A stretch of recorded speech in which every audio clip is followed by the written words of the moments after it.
ನಮಸ್ಕಾರ. ವಿಷಕಾರಿ ಪಾಲಿಟಿಕ್ಸ್ ವಿಶೇಷ ಚರ್ಚಾ ಕಾರ್ಯಕ್ರಮಕ್ಕೆ ಸ್ವಾಗತ. ನಾನು ಗಾಯತ್ರಿ.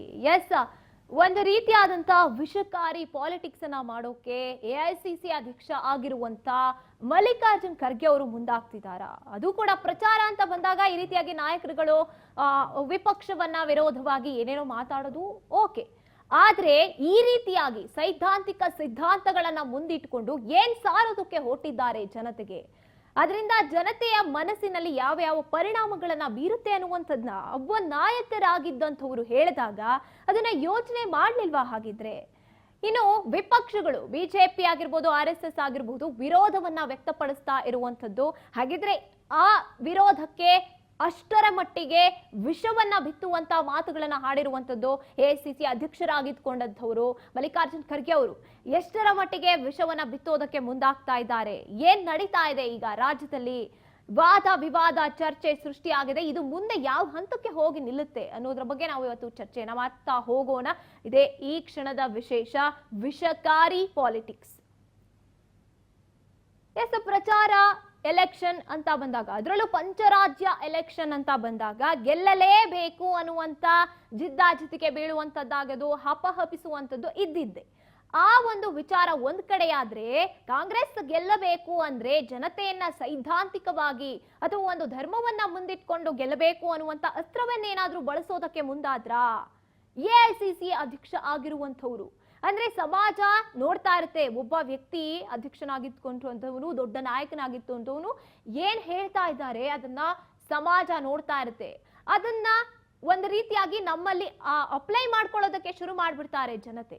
ಇಂಥ ಸಂದರ್ಭದಲ್ಲಿ ಅದರಲ್ಲೂ ಕೂಡ ಪಾಲಿಟಿಕ್ಸ್, ಈ ಒಂದು ವಿಷಕಾರಿ ಪಾಲಿಟಿಕ್ಸ್ ಅನ್ನ ಯಾರು ಇವಾಗ ಧರ್ಮವನ್ನ ಮುಂದಿಟ್ಕೊಂಡು ಮಾತನಾಡಬಾರ್ದು, ಅಹಿಂಸೆ ಬಗ್ಗೆ ಮಾತನಾಡಬಾರ್ದು ಅಂತಂತವ್ರೆ ಅಹಿಂಸೆಗೆ ಪ್ರಚೋದನೆ ನೀಡುವಂತ ಮಾತುಗಳನ್ನೇನಾದ್ರೂ ಆಡ್ಬಿಟ್ರ? ಇನ್ನು ಏನ್ ಹೇಳಿದ್ರು ನಿಜವಾಗ್ಲೂ ಕೂಡ ಇಂಥ ಒಂದು ವಿಚಾರವನ್ನ ಮಲ್ಲಿಕಾರ್ಜುನ್ ಖರ್ಗೆ ಅವರು ಯಾಕೆ ಬಿಜೆಪಿ ಈಗ ವಿರೋಧವನ್ನ ವ್ಯಕ್ತಪಡಿಸ್ತಾ ಇದೆ, ಇನ್ನು ಸಾಕಷ್ಟು ಜನತೆ ಕೂಡ ವ್ಯಕ್ತಪಡಿಸ್ತಾ ಇರುವಂತದ್ದು ವಿರೋಧವನ್ನ, ಏನ್ ಹೇಳಿದ್ರು ಹಾಗಿದ್ರೆ ಮಲ್ಲಿಕಾರ್ಜುನ್ ಖರ್ಗೆ ಅವರು? ಬನ್ನಿ ನೋಡ್ತಾ ಹೋಗೋಣ.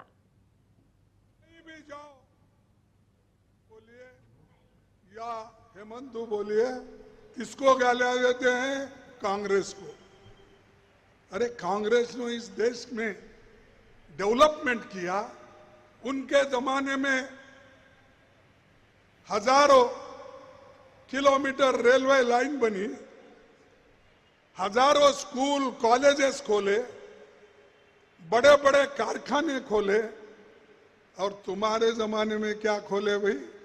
तुम्हारे जमाने में एटीएम खुला, कई के लिए? पैसे वसूल करने के लिए। और पैसे वसूल करके यहां से दिल्ली जाता, दिल्ली से फिर RSS वर्कर को बांटा जाता है। क्योंकि आज तक RSS वर्कर्स ने या RSS के मुखिया ने अपना मेंबरशिप कितना है नहीं बताया। आपको मालूम है कितने मेंबर है उनके? कितने लोग मेंबर्स बने हैं?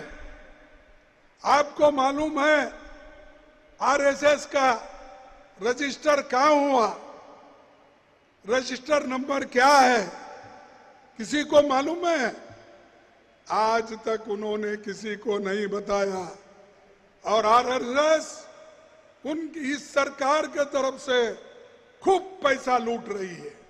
बड़े बड़े स्कूल, बड़े बड़े RSS के जो ये है ट्रेनिंग सेंटर्स है, ये सब बना रहे।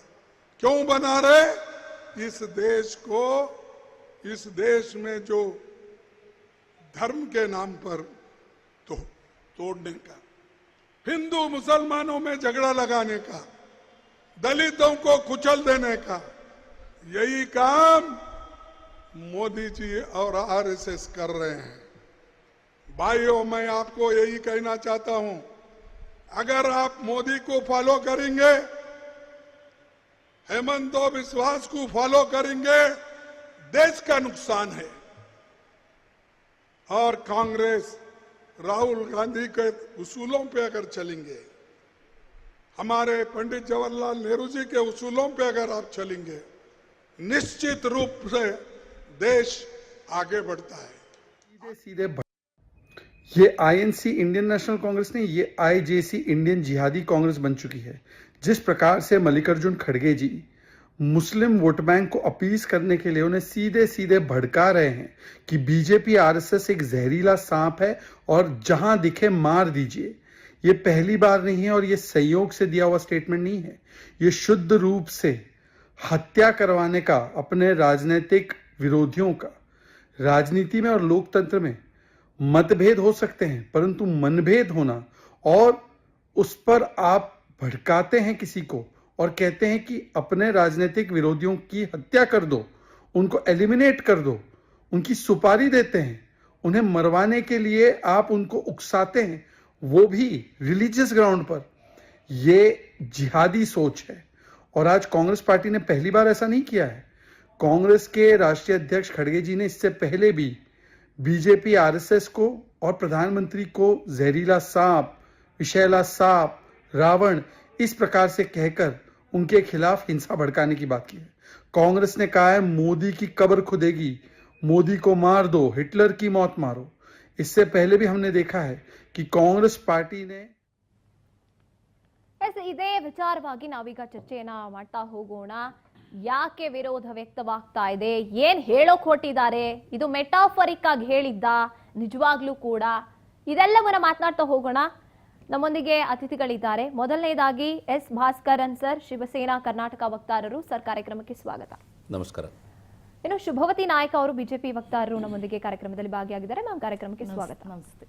ಫಕ್ರುದ್ದೀನ್ ಟಿಪ್ಪು ಅವರು ಮುಸ್ಲಿಂ ಮುಖಂಡರು ನಮ್ಮೊಂದಿಗೆ ಕಾರ್ಯಕ್ರಮದಲ್ಲಿ ಭಾಗಿಯಾಗಿದ್ದಾರೆ. ಸರ್, ಕಾರ್ಯಕ್ರಮಕ್ಕೆ ಸ್ವಾಗತ. ಎಸ್, ನಾನು ಮೊದಲನೇದಾಗಿ ಫಕ್ರುದ್ದೀನ್ ಟಿಪ್ಪು ಅವ್ರನ್ನೇ ಕೇಳ್ಬಿಡ್ತೀನಿ.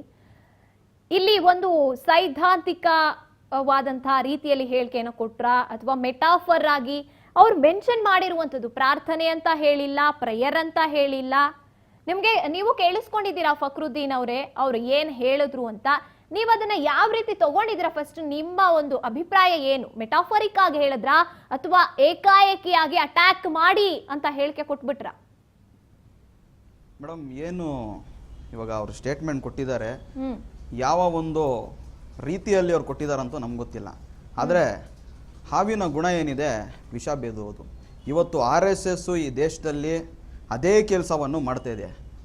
ಹಿಜಾಬ್ ಇರ್ಬೋದು, ಹಲಾಲ್ ಚಟ್ಕಾವಿರ್ಬೋದು, ಅಥವಾ ಏನು ವ್ಯಾಪಾರಗಳ ಬಹಿಷ್ಕರಣ ಮಾಡೋದಿರ್ಬೋದು, ಜಾತಿ ನಡುವೆ, ಸಮುದಾಯದ ನಡುವೆ ವಿಷವನ್ನು ಭೇದಿಸುವ ಒಂದು ವ್ಯಾಪಾರ ಇವತ್ತು RSS ಅವ್ರದ್ದಿದೆ. ನನ್ನ ಪ್ರಕಾರ ಖರ್ಗೆ ಸಾಹೇಬ್ರು ಏನು ಅದೇ ಒಂದು ರೂಪದಲ್ಲಿ ಏನು RSS ಹೊಡಿಬೇಕಂದ್ರೆ RSS ಅವ್ರನ್ನ ನಾವು ಬೆಳೆಸಬಾರ್ದು ಅಥವಾ BJPಯನ್ನು ಸೋಲಿಸುವ ಮುಖಾಂತರ ಏನಾದರೂ ಅವ್ರು ಹೇಳ್ಬಹುದು. ಅದು ನನ್ನ ಅರ್ಥವಾಗಿದೆ ಮೇಡಮ್. ಇಷ್ಟಿರ್ಬೋದು ನನ್ನ ಪ್ರಕಾರ. ಏನು ವಿಷವನ್ನು ಭೇದಿಸುವ ಕೆಲಸ ಮಾಡ್ತಿದೆ ಅದನ್ನು ತಾವು ನಮ್ಮಿಂದ ದೂರ ಮಾಡಬೇಕು, ಒಂದು ಸೋಲಿಸಬೇಕು BJP ಎಂಬ ರೀತಿಯಲ್ಲಿ ಅವ್ರು ಮಾತಾಡಿರ್ಬೋದು ಮೇಡಮ್. ನನ್ನ ಒಂದು ಅನಿಸಿಕೆ. ನಿಮ್ಮ ಒಂದು ಅನಿಸಿಕೆ, ಓಕೆ ಸರ್. ಒಪ್ಕೋತೀರಾ ಸರ್ ಅವ್ರು ಅದೇ ರೀತಿಯಾಗಿ ಹೇಳಿದ್ರ ಅಂತ? ಹೌದು ಮೇಡಮ್, ಇವಾಗ ಮಾಡ್ತಿರೋದು ಕೆಲಸ ಏನ್ ಮತ್ತೆ ಎರಡು. ಸರ್, ಒಂದ್ ನಿಮಿಷ ಇರಿ, ಇವ್ರ ಅಭಿಪ್ರಾಯನೂ ಕೇಳ್ಕೊಂಡ್ಬಿಡ್ತೀನಿ, ಆಮೇಲೆ ಮುಂದುವರಿಸ್ತೀನಿ ನಿಮಗೆ ಪ್ರಶ್ನೆನ. ಸರ್ ಹೇಳಿ ಸರ್. ನೋಡಿ, ಫಕ್ರುದ್ದೀನ್ ಟಿಪ್ಪು ಅನ್ನೋರ್ನ ಮುಸ್ಲಿಂ ಮುಖಂಡ ಅಂತ ಹೇಳಿ ಅಲ್ಲಿ ಕೂಡಿಸಿ ನೀವು ಮಾತನಾಡಿಸಿದ್ದೀರಿ. ಹೌದು, ಅವರು ಈ ದೇಶದ ಒಬ್ಬ ಪ್ರಜೆ ಅಂತ ಹೇಳಿ ಮಾತ್ರ ನಾನು ಅವರಿಗೆ ಗೌರವವನ್ನು ಕೊಡ್ತೇನೆ. ನಿಜ. ಈಗ ಎಲೆಕ್ಷನ್ಗಳು ನಮ್ಮ ದೇಶದಲ್ಲಿ ಮತ್ತು ರಾಜ್ಯಗಳಲ್ಲಿ, ಜಿಲ್ಲೆಗಳಲ್ಲಿ ಹಲವಾರು ಸಾರಿ ಬರುತ್ತೆ. ಎಲೆಕ್ಷನ್ ಗೆಲ್ಲೋದಕ್ಕೆ ಮಾನದಂಡ ಯಾವುದು? ನಾವು ಮಾಡುವಂತಹ ಅಡ್ಮಿನಿಸ್ಟ್ರೇಟಿವ್ ವರ್ಕ್, ನಿಜ. ನಾವು ಮಾಡುವಂಥ ಪೊಲೀಸಿಂಗ್, ನಾವು ಬಡವರಿಗೆ ಮತ್ತು ಜನಸಾಮಾನ್ಯರಿಗೆ ಕೊಡುವಂತಹ ಬೇಸಿಕ್ ಇನ್ಫ್ರಾಸ್ಟ್ರಕ್ಚರ್, ನಿಜ. ಅದು ರೈಲ್ವೇಸ್ ಇರ್ಬೋದು, ಹೈವೇಸ್ ಇರ್ಬೋದು, ಅಥವಾ ಎಲೆಕ್ಟ್ರಿಸಿಟಿ ಕಟ್ಟಿಲ್ಲದೆ ಕೊಡೋದಿರ್ಬೋದು, ಶುದ್ಧವಾದ ನೀರನ್ನು ಕೊಡೋದು. ಇದರ ಆಧಾರದ ಮೇಲೆ ಎಲೆಕ್ಷನ್ಗಳಿಗೆ ಹೋಗಬೇಕು ಅನ್ನೋದು ಈ ದೇಶದ 140 ಕೋಟಿ ಜನರ ಆಶಯ. ಈಗ ಮಲ್ಲಿಕಾರ್ಜುನ್ ಖರ್ಗೆ ಅವರು ಏನಾಗಿದೆ ಅಂದರೆ ಅವರು ಹತಾಶರಾಗ್ಬಿಟ್ಟಿದ್ದಾರೆ. ಅವರು ಧಾರ್ಮಿಕವಾಗಿ ಮತ್ತು ಸೈದ್ಧಾಂತಿಕವಾಗಿ ದಿವಾಳಿ ಎದ್ದೋಗಿದ್ದಾರೆ. ಎಲ್ಲೆಲ್ಲಿ ಕಾಂಗ್ರೆಸ್ ಪಕ್ಷ ಎಲೆಕ್ಷನ್ಗೆ ಹೋಗಿ ನಿಲ್ಲುತ್ತೆ ಅಲ್ಲೆಲ್ಲ ಮುಖಭಂಗ ಆಗಿ ತೀವ್ರವಾಗಿ ಏನು ಎಷ್ಟೋ ಕಡೆ ಡೆಪಾಸಿಟ್ಗಳು ಇಲ್ಲದೆ ಸೋತು ಬರ್ತಾ ಇದ್ದಾರೆ. ಆದ್ದರಿಂದ ಖರ್ಗೆ ಅವರು ಈ ರೀತಿ ಮಾತಾಡ್ತಾ ಇದ್ದಾರೆ. ಒಂದು ಹೆಜ್ಜೆ ಮುಂದಕ್ಕೆ ಹೋಗಿ ಹೇಳ್ತೀನಿ, ನನಗೆ 2 ನಿಮಿಷ ಅವಕಾಶ ಕೊಡಿ. Yes sir, yes. ಈಗ BJP ಅಥವಾ ನಮ್ಮದು ಶಿವಸೇನೆ ಅಥವಾ RSS ಇದೆಯಲ್ಲ, ಇದರಲ್ಲಿ ನಮಗೆ ಕಲಿಸೋದು 2. ಒಂದು ದೇಶಭಕ್ತಿ, ರಾಷ್ಟ್ರಭಕ್ತಿ, ಮತ್ತು ಇನ್ನೊಂದು ಧರ್ಮನಿಷ್ಠೆ. ಇವೆರಡನ್ನ ಬಿಟ್ಟು ನಮಗೇನೂ ಕಲಿಸಲ್ಲ.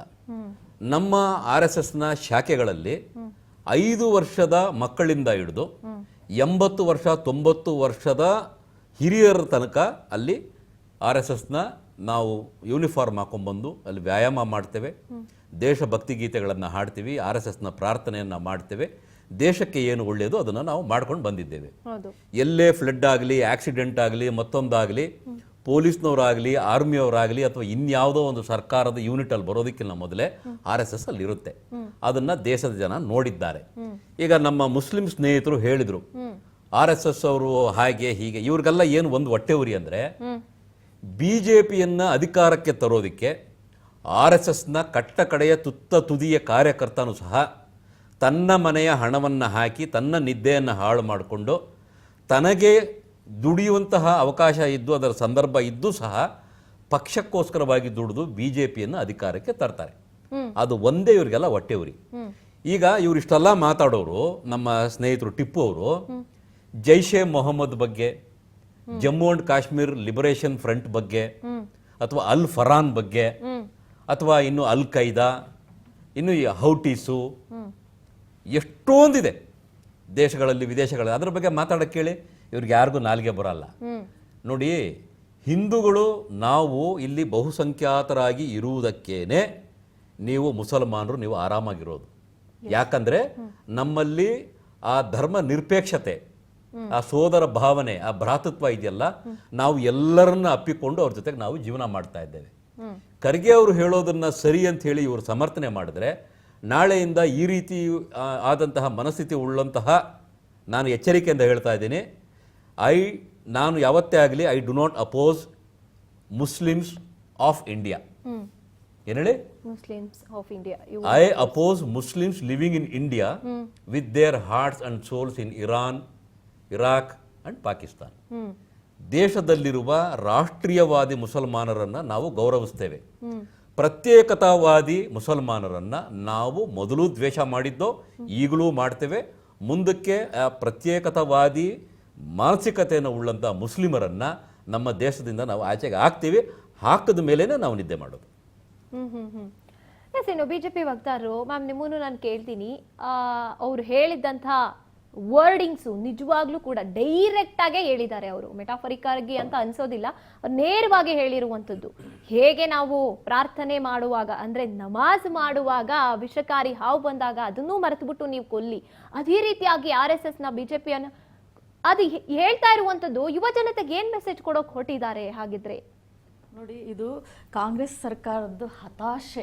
ಯಾಕೆಂತ ಹೇಳಿದ್ರೆ ಅವರು ಅಧಿಕಾರದಲ್ಲಿದ್ದಾಗ ಯಾವುದೇ ಅಭಿವೃದ್ಧಿ ಕಾರ್ಯಕ್ರಮಗಳನ್ನು ಏನೂ ಮಾಡಲಿಲ್ಲ ಸೆಂಟ್ರಲ್ ಅಧಿಕಾರದಲ್ಲಿದ್ದಾಗ. ಮತ್ತು ಯಾವುದೇ ಬರೀ ಭ್ರಷ್ಟಾಚಾರದೊಳಗೆ ತುಂಬಿ ಮುಳುಗೋಗ್ಬಿಟ್ಟಿತ್ತು. ಅದನ್ನು ನೋಡಿ ಭಾರತದ ಜನಗಳು ಡಿಸೈಡ್ ಮಾಡಿ ಮೋದಿ ಸರ್ಕಾರನ ಅಧಿಕಾರಕ್ಕೆ ತಂದರು. ಈಗ ಮೋದಿ ಸರ್ಕಾರ ಅಧಿಕಾರಕ್ಕೆ ಬಂದ ಮೇಲೆ ಏನಾಗಿದೆ ಅಂತ ಹೇಳಿದ್ರೆ, ಮೋದಿ ಇಡೀ ದೇಶ ವಿದೇಶಗಳಲ್ಲೆಲ್ಲ ಅವರ ಘನತೆ ಮತ್ತು ದೇಶದ ಘನತೆ ಹೆಚ್ಚುತ್ತಾ ಇರೋದು, ಜನಗಳಿಗೆ ಮೋದಿ ಮತ್ತೆ BJP ಸರ್ಕಾರದ ಮೇಲೆ ಆಸಕ್ತಿ ಹೆಚ್ಚುತ್ತಾ ಇರೋದು ಇವರಿಗೆ ಸಹಿಸಕ್ಕಾಗ್ತಲ್ಲ. ಇವರು ನೀವು ಲೋಕಸಭೆಯಲ್ಲಾದ್ರೂ ಇರ್ಬೋದು ಅಥವಾ ಪ್ರೆಸ್ ಕಾನ್ಫರೆನ್ಸ್ ಅಲ್ಲಾದ್ರೂ ಇರ್ಬೋದು, ಯಾವುದಾದ್ರೂ ಸಮ್ಮೇಳನದಲ್ಲಿ ಇರ್ಬೋದು, ವಿದೇಶದಲ್ಲಿ ಇರ್ಬೋದು, ರಾಹುಲ್ ಗಾಂಧಿ ಅವರು ಮಾತಾಡೋದು ಮೋದಿ ವಿರೋಧವಾಗಿ, ದೇಶದ ವಿರೋಧವಾದದೇ ಸ್ಟೇಟ್ಮೆಂಟ್ ಕೊಡ್ತಾರೆ. ಅಲ್ಲ, ನೀವು ಇವ್ರ ವಿರುದ್ಧವಾಗಿ ಮಾತಾಡ್ತಾರೆ, ಅದು statement way you people speak ಅಲ್ವಾ, ಅದು ಅದೇ ಅವರು ದೇಶ ವಿರೋಧಿ ಸ್ಟೇಟ್ಮೆಂಟ್ ಕೊಟ್ಟು ಆ ಜನಗಳನ್ನ ಇವ್ರು ಹೇಳೋದೇ ನಿಜ, ಸುಳ್ಳು ಹೇಳಿ ಹೇಳಿ ಹೇಳಿ ಜನಗಳ ಕಾಂಗ್ರೆಸ್ ಅವ್ರು ಹೇಳೋದೇ ನಿಜ ಅಂತ ಹೇಳಿ ಭ್ರಮೆಯಿಂದ ಕಾಂಗ್ರೆಸ್ ಅವ್ರಿಗೆ ವೋಟ್ ಹಾಕ್ತಾರೆ ಅಂದ್ಬಿಟ್ಟು ಇದರಲ್ಲಿ ಇವರು ಸುಳ್ಳು ಹೇಳ್ಕೊಂಡು ಬರ್ತಾ ಇದ್ರು. ಆದ್ರೆ ಜನಗಳು ಅದನ್ನ ನಂಬ್ತಾ ಇಲ್ಲ. ಏನು ನಡೀತಾ ಇದೆ ಈಗ, ಯಾವ ಸಿಚುವೇಶನ್ ಇದೆ, ದೇಶ ಎಷ್ಟು ಮುಂದುವರೆದಿದೆ ಅದನ್ನು ನೋಡಿ ಜನಗಳು ವೋಟ್ ಆಗಿ ಎಲ್ಲಾ ಸ್ಟೇಟ್ ಅಲ್ಲೂ BJPನೇ ಗೆಲ್ತಿದೆ, ಕಾಂಗ್ರೆಸ್ ಎಲ್ಲಾ ಕಡೆನೂ ಸೋಲ್ತಿದೆ. ಆದ್ರೆ ಆದ್ರಿಂದ ಇವರಿಗೆ ಬೇರೆ ಏನು ದಾರಿ ಇಲ್ಲ. ಬಿಜೆಪಿ ಅವ್ರನ್ನ ಸೋಲ್ಸೋದಕ್ಕೆ ಯಾವುದೇ ದಾರಿ ಇಲ್ಲದೆ ಯಾವ ಲೆವೆಲ್ ಯಾವ ಕೀಳು ಮಟ್ಟಕ್ಕೆ ಇಳಿದು ಬಿಟ್ಟಿದ್ದಾರೆ ಅಂತ ಹೇಳಿದ್ರೆ, ಪಬ್ಲಿಕ್ ಆಗಿ ಒಂದು ಅಲ್ಪಸಂಖ್ಯಾತರ ಸಮುದಾಯದವ್ರನ್ನ ಎತ್ತು ಕಟ್ತಾ ಇದ್ದಾರೆ. RSS ಬಿಜೆಪಿ ಅವರು ವಿಷಕಾರಿ ಹಾವು, ನೀವು ಅವ್ರನ್ನ ಕೊಂದ್ ಹಾಕಿ ಅನ್ನೋ ತರ ಒಂದು ಓಪನ್ ಸ್ಟೇಜ್ ಎಲೆಕ್ಷನ್ ಅಲ್ಲಿ ಕಂಡೀಷನ್ಸ್ ಇರ್ತವೆ, ಇಂತ ಹೇಳಿಕೆಗಳನ್ನೆಲ್ಲ ಹೇಳಂಗಿಲ್ಲ. ಆದ್ರೂ ಓಪನ್ ಇದಾಗಿ ಇವರು ಒಂದು ಸ್ಟೇಟ್ಮೆಂಟ್ ಕೊಡ್ತಾ ಇದ್ದಾರೆ ಅಂದ್ರೆ ಅವರಿಗೆ ರಾಜಕೀಯದಲ್ಲಿ ಹತಾಶೆ ಆಗ್ಬಿಟ್ಟಿದೆ. ಏನು ದಾರಿ ಇಲ್ಲ, ನಾನು ಅಧಿಕಾರಕ್ಕೆ ಬರೋದಕ್ಕೆ ಯಾವುದೇ ಎಲ್ಲಾ ದಾರಿಗಳು ಮುಚ್ಚೋಗ್ಬಿಟ್ಟಿದೆ. ಈ ರೀತಿ ಪ್ರವೋಕ್ ಮಾಡಿ ಜನಗಳನ್ನ ದೇಶದಲ್ಲಿ ದಂಗೆ ಎಬ್ಸಿದ್ರೆ, ಗಲಾಟೆ ಆದ್ರೆ ಆಮೇಲೆ ಏನಾದ್ರೂ ಒಂದು ಮಾಡ್ಬೋದೇನೋ ಅನ್ನೋ ಒಂದು ಕೆಟ್ಟ ಅಂದ್ರೆ ವಿಷಕಾರಿ ಆಲೋಚನೆ ಈ ಖರ್ಗೆ ಅವ್ರಿಗೆ ಬಂದಿದೆ, ಕಾಂಗ್ರೆಸ್ ಪಕ್ಷಕ್ಕೆ ಬಂದ್ಬಿಟ್ಟಿದೆ.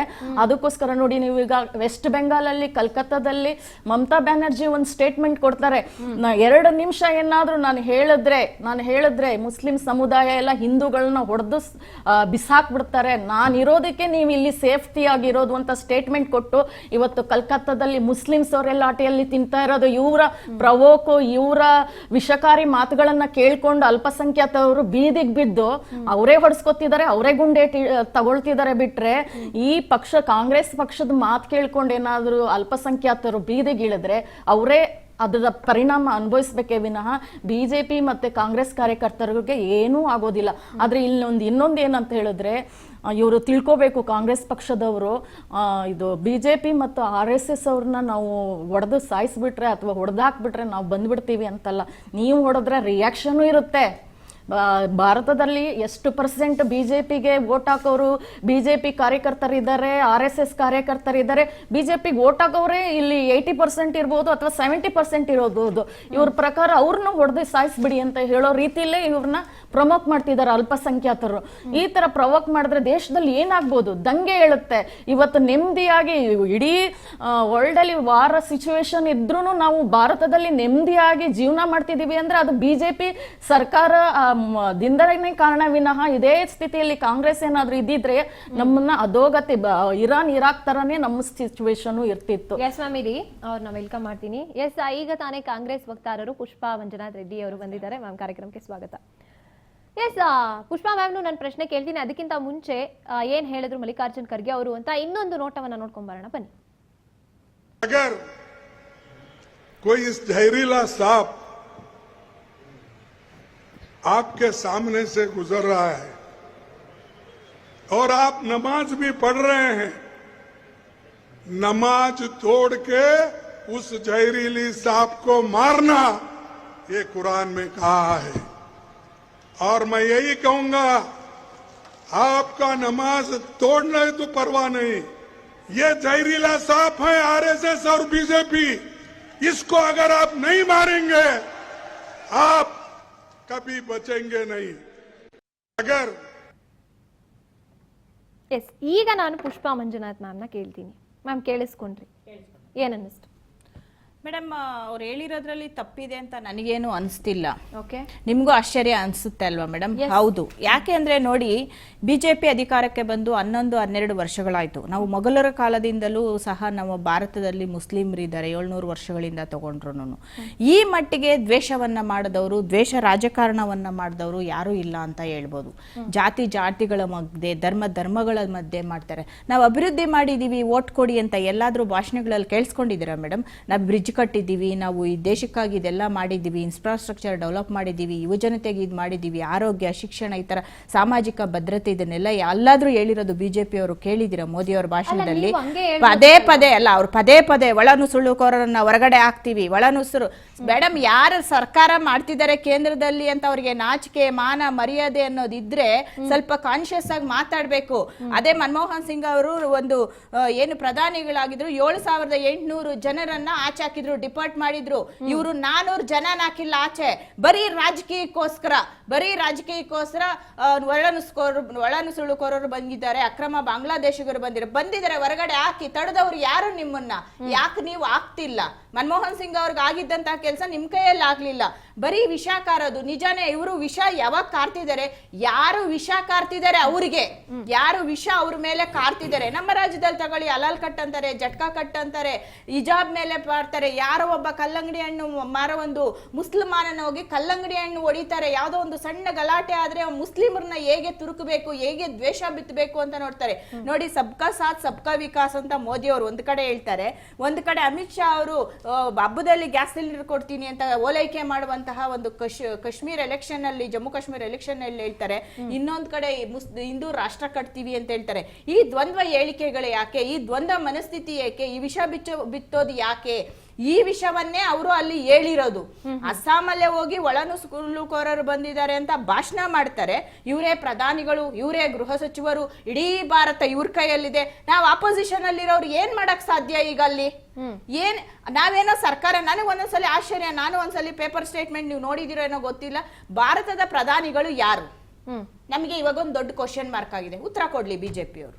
ಎಸ್ ಮ್ಯಾಮ್, ಏನು ಹೇಳ್ತೀರಾ ಅವ್ರು ಹೇಳಿದ್ದಕ್ಕೆ? ನೋಡಿ, ಅವ್ರು ಹೇಳೋ ಪ್ರಕಾರ ನುಸುಳುಕೋರನ್ನ ಯಾರು ಬಾಂಗ್ಲಾದೇಶದಿಂದ ಬಂದಿದ್ದಾರಲ್ಲ ಅವ್ರನ್ನ SIR ಲಾಗು ಮಾಡಿ ಅವ್ರನ್ನ ಎಲೆಕ್ಷನ್ ಕಮಿಷನ್ ಅಲ್ಲಿ ಎಲೆಕ್ಷನ್ ಎಷ್ಟು 80 ಇದರಲ್ಲಿ ಯಾವುದು ಕಲ್ಕತ್ತಾದಲ್ಲಿ 80 ಲಕ್ಷ ಜನನ ಹೆಸರನ್ನ ತೆಗೆದಾಕಿದ್ದಾರೆ. ಅದನ್ನು ಮಾಡ್ತಿದ್ದಾರೆ, ಡಿಪೋರ್ಟ್ ಮಾಡ್ತಿದ್ದಾರೆ.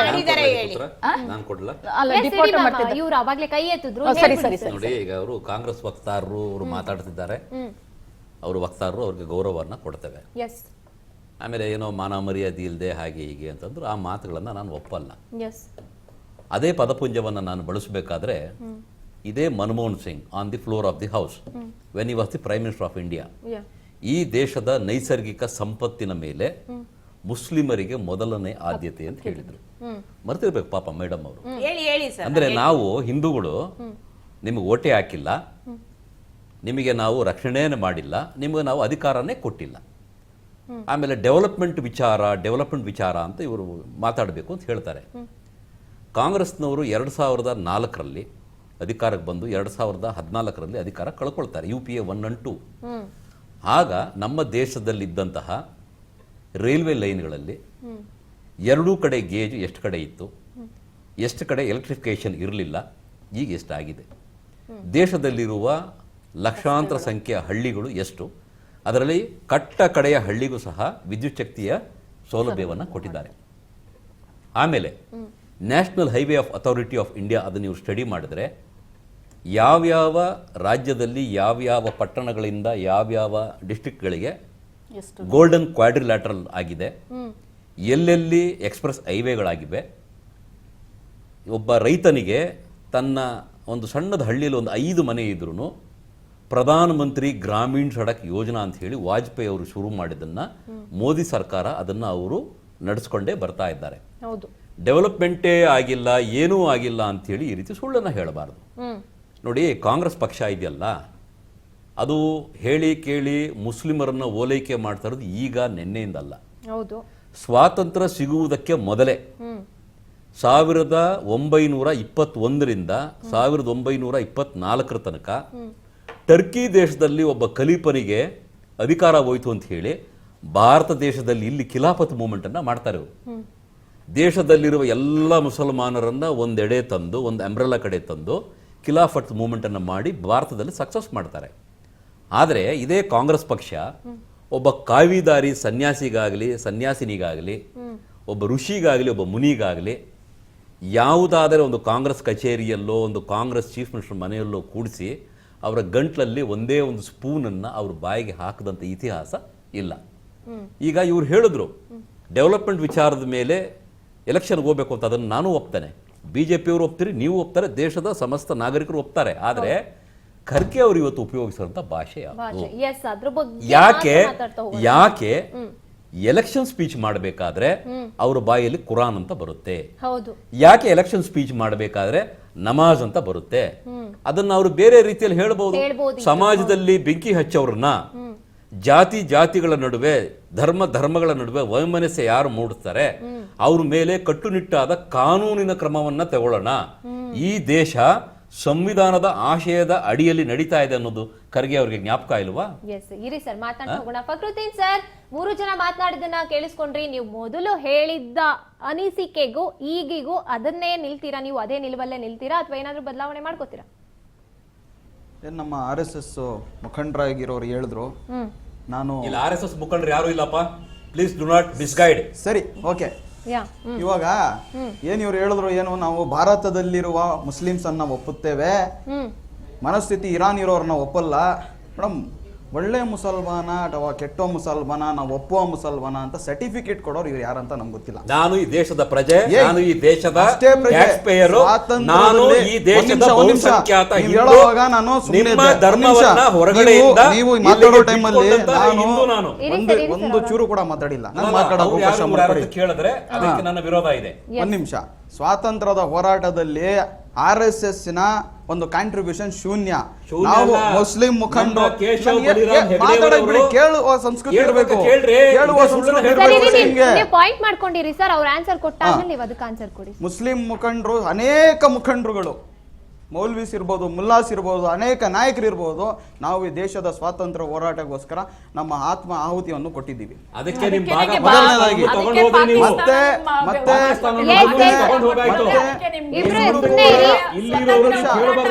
ನುಸುಳುಕೋರರ ಬಗ್ಗೆ ನಾವು ರಕ್ತ ಕೊಟ್ಟೋ, ನಾವು ಕೈ ಕೊಟ್ಟೋ, ಕಾಲ್ ಕೊಟ್ಟೋ, ಎದೆ ಕೊಟ್ಟೋ, ಅದಕ್ಕೆ ಪಾಕಿಸ್ತಾನ ಒಬ್ಬ ದೇಶನ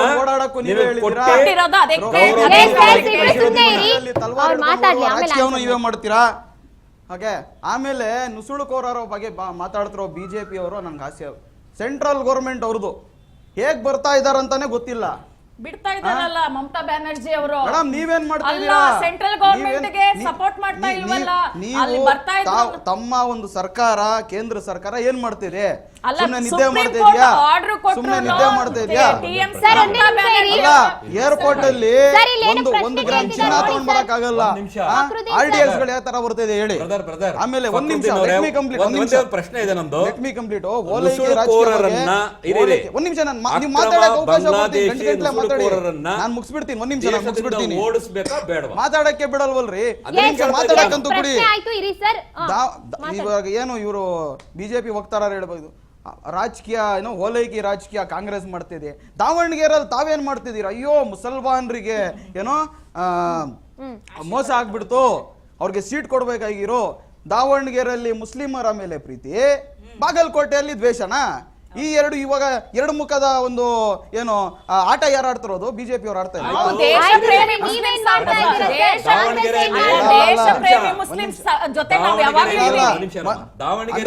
ದಾವಣಗೆರೆ ಇರೋ ಮುಸ್ಲಿಮ್ಸ್ ದೇಶ ಪ್ರೇಮಿಗಳು, ಬಾಗಲಕೋಟೆ ಇರೋರು ದೇಶ ವಿದ್ರೋಹಿಗಳ. ಇದೇ ಮುಸ್ಲಿಂ ಕಮ್ಯುನಿಟಿ ತಾನೇ? ಅಲ್ಲ, ಓಲೈಕೆ ತಾವು ಮಾಡ್ತಾ ಇಲ್ವಾ? ಓಲೈಕೆ ನೀವು ಮಾಡ್ತಾ ಇದೀರೋ ಇಲ್ವೋ? ನಾವು ಓಲೈಕೆ ಮಾಡಲ್ಲ. ಯಾರು ದೇಶ ಪ್ರೇಮಿ ಮುಸ್ಲಿಮ್ಸ್ ಇರ್ತಾರೋ ಅವರಿಗೆ ನಮ್ಮ ಸಪೋರ್ಟ್ ಇದ್ದೇ ಇರುತ್ತೆ. ದೇಶ ವಿರೋಧಿ ಮುಸ್ಲಿಮ್ಸ್ ಅವರಿಗೆ ಯಾವುದೇ ಕಾರಣಕ್ಕೂ ಎಲ್ಲರೂ ಮಾತಾಡೋದು ಯಾರು ಮಾತಾಡೋದು ಅರ್ಥ ಆಗಲ್ಲ. ದೇಶ ಪ್ರೇಮಿ ಮುಸ್ಲಿಂ ಅಂತಿರೋದು ಅದರಲ್ಲಿ ಏನು? ಹೌದು, ಇದೆ. ಅಬ್ದುಲ್ ಕಲಾಂ ಇದ್ದಾರೆ ಒಂದು 10% ಬಗ್ಗೆ ಮಾತಾಡೋ ನೈತಿಕತೆ ನಿಮ್ಗಿಲ್ಲ. ಯಾರು ನಿಮಗಿಲ್ಲ. RSS ನಾಯಿನೂ ಸತ್ತಿಲ್ಲ ಅಂತ ತುಂಬಾ ಚೆನ್ನಾಗಿ ಹೇಳಿದ್ದಾರೆ. ಸ್ವಾತಂತ್ರ್ಯ ಹೋರಾಟಕ್ಕೆ ನಮಗೂ ಅಷ್ಟೇ ಆಗ್ತಿದೆ.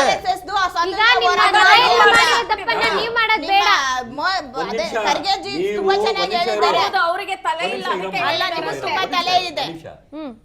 ಬ್ರಿಟಿಷರಿಂದ ಮಾಡಲ್ಪಟ್ಟಂತಹ ಸ್ಥಾಪನೆಯಾದಂತಹ ಕಾಂಗ್ರೆಸ್ ಪಕ್ಷಕ್ಕೆ ನಾವು RSS ಅವರು ಹೋಗಿ ಅವ್ರಿಗೆ ಗುಲಾಮಗಿರಿ ಮಾಡೋದು ನಮ್ಗೆ ಇಷ್ಟ ಇಲ್ಲ. ಅಂದ್ರೆ ದೇಶ ನಿಮ್ಗೆ ಸ್ವಾತಂತ್ರ್ಯ ಬೇಕಾಗಿರಲಿಲ್ಲ, ಗುಲಾಮಗಿರಿ ಬೇಡ. ದೇಶಕ್ಕೆ ನಿಮ್ಮ ಕೊಡುಗೆ ಏನು ಹೇಳಿ? ಗುಲಾಮಗಿರಿ ಬ್ರಿಟಿಷರು ಸರಿ ಒಪ್ಪೋಣ, ಆದ್ರೆ ಇವರ ಕೊಡುಗೆ ಏನು ದೇಶಕ್ಕೆ? RSS ಆಜಾದಿಗಳ ಇವ್ರ ಕಡೆಯವರ, ಭಗತ್ ಸಿಂಗ್ ನಿಮ್ಮವರ, ಹೇಳಿದ್ರ ನೀವು? ರಾಜ್ಗುರು ನಿಮ್ಮವರ? ಎಸ್, ಅವೆಲ್ಲ ನಮ್ಮವರೇ. ಅವರೆಲ್ಲ ರೈಟಿಸ್ಟ್, ಅವರೆಲ್ಲ ರೈಟಿಸ್ಟ್. ಕ್ವೆಶ್ಚನ್ ಕೇಳ್ತೀನಿ 3 ಜನ ಎಲ್ರಿಗೂ ಕೂಡ. What message you people are going to give the youth of India? ನೋಡಿ, ನಾನು ಹೇಳೋದಿಷ್ಟೇ, ನೀವು ಚುನಾವಣೆಯ ಪ್ರಣಾಳಿಕೆಯಲ್ಲಿ ಏನ್ ಬೇಕಾದ್ರೂ ಹಾಕೊಳ್ಳಿ, ಚುನಾವಣೆಗೋಸ್ಕರವಾಗಿ ನೀವು ಕ್ಯಾನ್ವಸ್ ಅನ್ನ ಮಾಡಿ. ಆದರೆ ನಿಮ್ಗೆ ಎಲೆಕ್ಷನ್ ಗೆಲ್ಲೋದಕ್ಕೆ ಯೋಗ್ಯತೆ ಇಲ್ಲ ಅಂತ ಹೇಳಿ ಮುಗ್ಧ ಜನರಿಗೆ ಕುರಾನ್ ಅನ್ನ ನೀವು ಕೋಟ್ ಮಾಡಿ ಯತ್ನಾಳ್ ಅವ್ರ ಭಾಷಣ ಕೇಳಿದಿರಾ ಸರ್? ಒಂದ್ ನಿಮಿಷ ಕೇಳಿದೀವಿ ಕೇಳಿದೀರಾ? ನಾನು ಅವ್ರನ್ನ ಸಮರ್ಥನೆ ಮಾಡಲ್ಲ ಬ್ರದರ್. ಹೇಳಿ, ಅದು ನಾವು ಹೇಳಿ. ಯತ್ನಾಳ್ ಅವ್ರನ್ನ ಸಮರ್ಥನೆ ಮಾಡೋದಿಲ್ಲ. ಪ್ರತಾಪ್ ಸಿಂಹನ್ ಅವ್ರ ಬಗ್ಗೆ ನಾವು ಯತ್ನಾಳನ್ನ ಸಮರ್ಥನೆ ಮಾಡುವುದಿಲ್ಲ. ಆಯ್ತಾ? ನೋಡಿ, ಡೆವಲಪ್ಮೆಂಟ್ ಅಜೆಂಡಾ ಮೇಲೆ ಒಂದ್ ನಿಮಿಷ ಅದನ್ನ ಎಲೆಕ್ಷನ್ ಗೆ ಏನೇನು ಉಪಯೋಗಿಸ್ಬೇಕು ಅಂತ ಹೇಳಿ ಕಾಂಗ್ರೆಸ್ ಇಂದ ನಾವು ಕಲಿಬೇಕಾದಂತ ಅನಿವಾರ್ಯತೆ ನಮಗಿಲ್ಲ. ಇಲ್ಲಿ ನೋಡಿ, ಬೆಂಗಳೂರದೇ ಒಂದು ನಿಮಿಷ ಆಯ್ತು ಬೆಂಗಳೂರದೇ ಒಂದು ಫೈನ್ ಎಕ್ಸಾಂಪಲ್ ಕೊಡ್ತೀನಿ ಇರಮ್ಮ ಒಂದು ನಿಮಿಷ. KJ ಹಳ್ಳಿಯಲ್ಲಿ DJ ಹಳ್ಳಿಯಲ್ಲಿ ಪ್ರವಾದಿ ಮೊಹಮ್ಮದ್ಗೆ ಅವ್ರಿಗೆ ಏನೋ ಒಂದು ಅನ್ಯಾಯ ಆಗಿದೆ, ಅವ್ರಿಗೊಂದು ಅಪಮಾನ ಆಗಿದೆ ಅಂತ ಹೇಳಿ ಒಂದು ಬುಗಿಲು ಹೇಳುತ್ತೆ ಒಂದು ಘಟನೆ. ಆ ಘಟನೆಯಲ್ಲಿ ಒಬ್ಬ ದಲಿತ ಶಾಸಕನ ಮನೆಗೆ ಬೆಂಕಿ ಬೀಳುತ್ತೆ. 2 ಪೊಲೀಸ್ ಸ್ಟೇಷನ್ಗೆ ಬೆಂಕಿ ಹಾಕ್ತಾರೆ, 1 ಪೊಲೀಸ್ ಸ್ಟೇಷನ್ಗೆ ಹೊಡೆದು ನಿರ್ನಾಮ ಮಾಡ್ತಾರೆ. ಮುಂದಿನ ಎಲೆಕ್ಷನ್ನಲ್ಲಿ ಅದೇ ಅಖಂಡ ಶ್ರೀನಿವಾಸ ಮೂರ್ತಿಗೆ ಕಾಂಗ್ರೆಸ್ ಪಕ್ಷ ಸೀಟ್ ಕೊಡಲ್ಲ. ಯಾಕೆ ಅಂದರೆ ಒಂದು ಗುಂಪು ಮುಸಲ್ಮಾನರು KPCC ಕಚೇರಿ ಮುಂದೆ ಹೋಗಿ ಈ ದಲಿತನಿಗೆ ಟಿಕೆಟ್ ಕೊಟ್ರೆ ನಾವ್ಯಾರು ಕೆಲಸ ಮಾಡಲ್ಲ ಅಂತ ಹೇಳ್ತಾರೆ. ಆಗ ಅಖಂಡ ಶ್ರೀನಿವಾಸ ಮೂರ್ತಿಗೆ ದಲಿತನಿಗೆ ಇವರು ಟಿಕೆಟ್ ಕೊಡಲ್ಲ. ಇದು ಇವರು ಕಾಂಗ್ರೆಸ್ ಪಕ್ಷ ಇತಿಹಾಸ. ಆಯ್ತಾ? ಇದು ಹೇಳ್ರಿ ನೀವು, ಇದು ಹೇಳಿ, ನೀವು ಇದಕ್ಕೆ ಹೇಳಿ ಮುಂದಕ್ಕೆ ಹೋಗಿ, ನೀವು ಇದನ್ನ ಹೇಳಿ ಮುಂದಕ್ಕೆ ಹೋಗಿ, ನೀವು ಇದನ್ನ ಹೇಳಿ ಮುಂದಕ್ಕೆ ಹೋಗಿ. ಆಯ್ತು, ನೀವು ಕಾಂಗ್ರೆಸ್ನಲ್ಲಿ ದಲಿತ ಮುಖ್ಯಮಂತ್ರಿಯನ್ನ ಮಾಡಿದ್ದೀರಾ?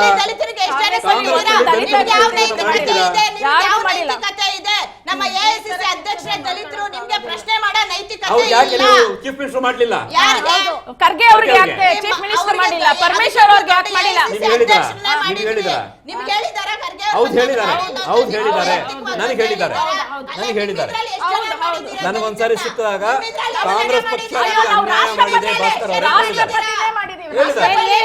ಹೇಳಿದ್ದಾರೆ. ಎಷ್ಟು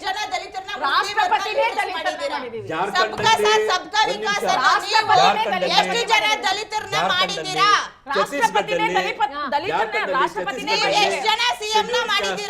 ನಾಲ್ಕು ಜನ ಮಾಡಿದೀವಿ. ಜಾರ್ಖಂಡ್ ಮತ್ತೆ ಕರ್ನಾಟಕದಲ್ಲಿ ಹೇಳಿ. ಕರ್ನಾಟಕದ ಮುಂದಕ್ಕೆ ಮಾಡ್ತೀವಿ. ನೀವು ಎಷ್ಟು ವರ್ಷ ಅಧಿಕಾರ ಮಾಡಿದ್ರಿ?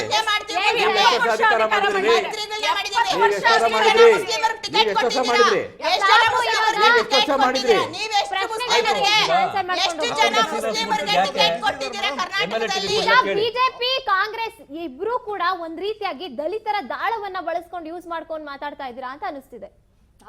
ಅಲ್ಲ ಮೇಡಮ್, ಇವ್ರು ಹೇಳ್ತಾರಲ್ಲ ಸಬ್ಕಾ ಸಾಥ್ ಸಬ್ಕಾ ವಿಕಾಸ್ ಇಷ್ಟೆಲ್ಲ ಹೇಳಿದ್ರಲ್ಲ, ಎಷ್ಟು ಜನ ಮುಸ್ಲಿಮರಿಗೆ ಇವರು ಟಿಕೆಟ್ ಕೊಟ್ಟಿದ್ದಾರೆ? 224ಕ್ಕೆ. ಹೌದಾ? ನಿಮ್ಮದೇ ಒಬ್ರೆ ಮತ್ತೆ ಏನಕ್ಕೆ ಸಬ್ಕಾ ಸಾಥ್ ಸಬ್ಕಾ ವಿಕಾಸ್ ಅನ್ನೋದು? ಅಲ್ಲ, ಅಲ್ಲಿನ ಟಿಕೆಟ್ ಕೊಡೋದು ಸಬ್ಕಾ ಸಬ್ಕಾ ವಿಕಾಸ್ ಅಲ್ಲ ಅಂತ ಒಪ್ಕೊಳ್ಳಿ. ಮತ್ತೆ ಏನಕ್ಕೆ ಹೇಳಿದ್ದಾರೆ? 140 ಕೋಟಿ ಪ್ರಧಾನಿಗಳಲ್ಲ ಅವರು. ಅಲ್ಲ, ಎಲ್ಲಾ ಮುಸ್ಲಿಮರು ಸೋಲ್ತಾರೆ ಅಂತ ನನಗೆ ಅರ್ಥ. ಹೌದು, ಸೋಲ್ತಾರೆ, ಮಿತ್ರ ಸೋಲ್ತಾರೆ. ಈ ಮಾಹಿತಿ ತಗೊಳ್ಳಿ ಸರ್ ನೀವು ಮುಸ್ಲಿಮರು. ಎಲೆಕ್ಷನ್ ನಲ್ಲಿ MLAಗಾಗ್ಲಿ ಅಥವಾ MLCಗಾಗ್ಲಿ ಅಥವಾ ರಾಜ್ಯಸಭೆಗೆ ಕಳಿಸ್ಬೇಕಾದ್ರೆ, ಲೋಕಸಭೆಗೆ ಕಳಿಸ್ಬೇಕಾದ್ರೆ ವಿನ್ನಬಿಲಿಟಿ ಅಂತ ಒಂದಿರುತ್ತೆ. ಯಾರಿಗೆ ಕೊಟ್ರೆ ಗೆಲ್ತಾರೆ ಅಂತ ಹೇಳಿ 80% ಹಿಂದೂ ಪಾಪ್ಯುಲೇಷನ್ ಇರೋ ಜಾಗದಲ್ಲಿ ಒಬ್ಬ ಮೋದಿಗೆ ಕೊಟ್ರೆ ನೀವು ಮಾತ್ರ ಅನಾಲಿಸಿಸ್ ಮಾಡೋದು ಕರೆಕ್ಟಾ? ಅಲ್ಲ, ಪುಲ್ಕೇಶಿ ನಗರದಲ್ಲಿ ಅವ್ರು ಅನಾಲಿಸಿಸ್ ಮಾಡಿದಿರಾ? ಏನ್ ಅಖಂಡ ಶ್ರೀನಿವಾಸ ಮೂರ್ತಿ ಅವ್ರಿಗೆ ಸೀಟ್ ಕೊಡ್ಬೇಕಾಗಿತ್ತು ಕಾಂಗ್ರೆಸ್ ಅಲ್ಲಿ. ಇವರು ಅನಾಲಿಸಿಸ್ ಮಾಡಿ ವಿನ್ನಬಿಲಿಟಿ ನೋಡ್ಬಿಟ್ಟು ಮುಸಲ್ಮಾನರು ಕೊಡಲ್ಲ. ಏನ್ ಮಾತಾಡ್ತಿಲ್ಲ, ಅರ್ಥಾಗ್ತಿಲ್ಲ. ಅಖಂಡ ಶ್ರೀನಿವಾಸ ಮೂರ್ತಿ 2 ಸಾರಿ ಗೆದ್ದಿಲ್ವಾ ಅಲ್ಲಿ? ಯಾಕೆ ಸುಳ್ಳು ಹೇಳ್ತೀಯಾ?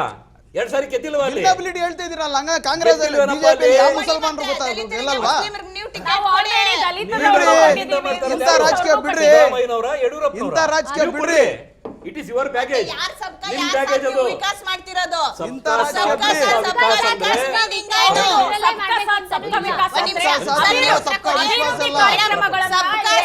ಸಬ್ಕಾ ವಿಕಾಸ್ ಅಂದ್ರೆ 140 ಸಿರ್ಫ್ ಕೋಟಿ ಅಂಧವಿಶ್ವಾಸ ಅಷ್ಟೇ. ಅಲ್ವಾ?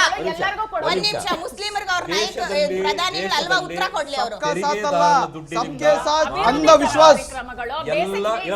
ಎಲ್ಲ ಅನುಕೂಲಗಳು ಸಬ್ಕಾ ಸಾಥ್ ಸಬ್ಕಾ ವಿಕಾಸ್ ಸಬ್ಕಾ ವಿಶ್ವಾಸ್. ಸಬ್ಕಾ ಸಾಥ್ ಸಬ್ಕಾ ವಿಕಾಸ್ ಅಂದ್ರೆ ಮುಸಲ್ಮಾನರಿಗೆ MLA ಟಿಕೆಟ್ ಕೊಡ್ತೀವಿ ಅಂತ ಅಲ್ಲ. ಅದು ಇವ್ರು ಹಂಗ ಅರ್ಥ ಮಾಡ್ಕೊಂಡ್ರೆ ನಾವೇನ್ ಮಾಡೋಣ?